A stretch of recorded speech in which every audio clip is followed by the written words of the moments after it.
Assalamu alaikum everyone. Welcome to Easy Notes of Bio. We are going with the series Modern Techniques in Wildlife Studies.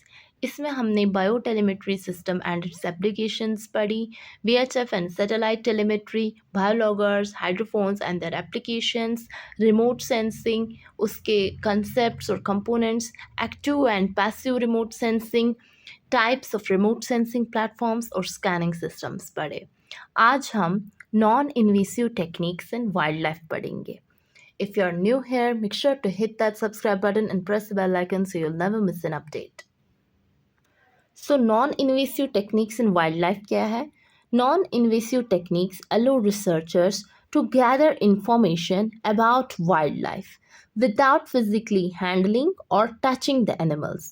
जो non-invasive techniques है, इससे researchers को help मिलती है. वो information gather करते हैं about wildlife without physically handling और टचिंग द एनिमल्स.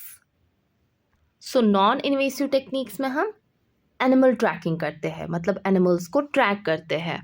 इसमें पहला ही आता है फुटप्रिंट एनालिसिस और पग मार्क एनालिसिस. सो फुटप्रिंट एनालिसिस या पग मार्क एनालिसिस में हम एनिमल्स को ट्रैक करते हैं bye footprints. So animals are tracked by footprints.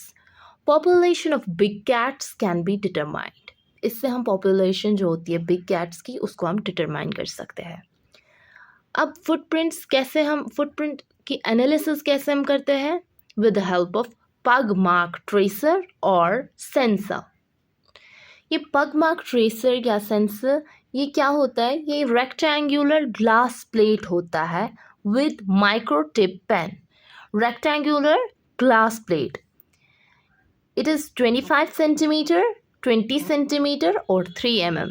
With the help of microtip pen, we can trace and transfer the pug mark to paper.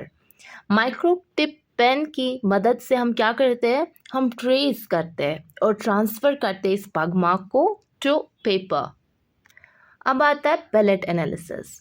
Population of deer can be analysed. इसकी help से हम क्या करते हैं? Population of deer को analyse करते हैं.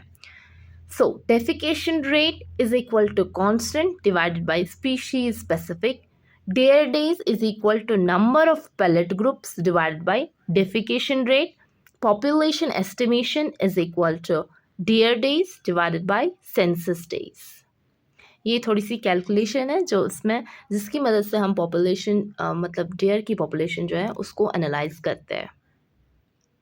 Next आता है camera traps. So with the help of camera we can track the animals. ठीक है. So devices that capture image और वीडियोस, ये वो डिवाइसेस होते हैं जो कैप्चर करते हैं इमेज को या वीडियोस को when a warm object like an animal passes by. अब आता है स्कैट एनालिसिस. इसमें हम क्या करते हैं? इसमें एनिमल फीसेस को हम एग्जामिन करते हैं to determine their diet and health. Undigested materials like keratin from hair can be analyzed.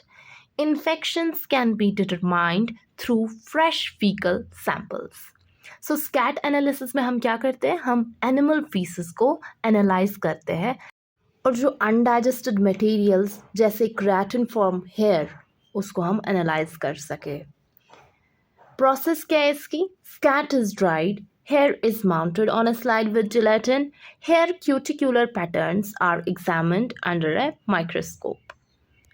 So this was all about today's lecture. Hope you guys like this video. Keep watching. Bye.